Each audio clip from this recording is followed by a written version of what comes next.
I'm inspired seeing the Venezuelan people stand up to the imperialists, and I'm going to share that with the people at home. It's a message for all of us around the world. When you change the system, they try to destroy you. But here, they've proven that you can do things differently. The Venezuelan opposition leader and self-proclaimed President Juan Guaido has met with the President of Ecuador as he continues his tour of Latin America. Already recognized by the US and dozens of other nations, he's hoping to apply more international pressure to the embattled government of Nicolas Maduro back home.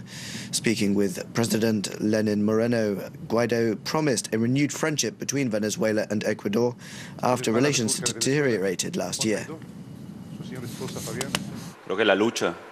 I think that the fight for democracy and freedom in the region, and in Venezuela in this case, will also serve to achieve fraternity, as well as begin a new phase today between Venezuela and Ecuador.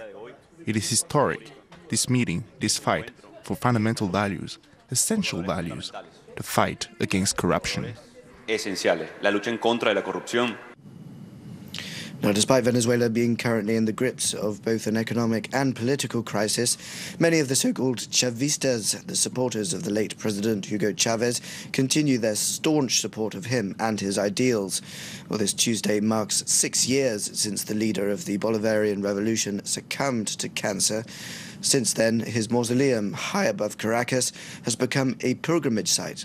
France 24's Pasquale Miriani, Hermania Fernandez and Kevin Jordan report. Gather round, ladies and gentlemen. 365 days a year to honor the memory of our late Comandante Hugo Chavez. At 4:25, the time of his death,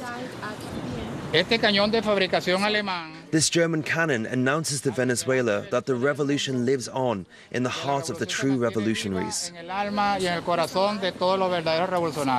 From these heights, it's as if he still ruled over Caracas. The body of Hugo Chavez lies in this military barracks, now transformed into a museum.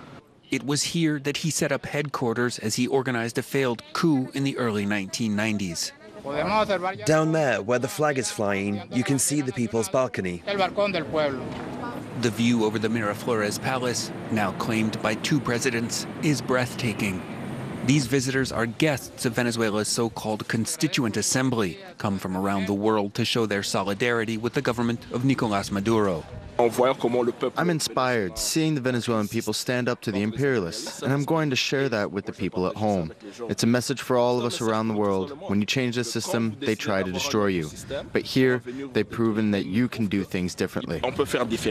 Since his death in 2013, the government has built up Chavez's near mythological reputation, his cult of personality blending with that of the army and the homeland. We now come to the final exhibit. In this case, the Comandante's rifle. For the faithful, his successor is the chosen one, called on to sustain the revolution at any cost. President Chavez brought us out of the darkness we were living in. He'll live on forever. He left us President Maduro. He's a good president. He's the president of the people. Tuesday, Chavistas will commemorate the 6th anniversary of their leader's death. Considered nearly a demigod by his supporters, for his opponents, he's the one who set the country on its path to ruin.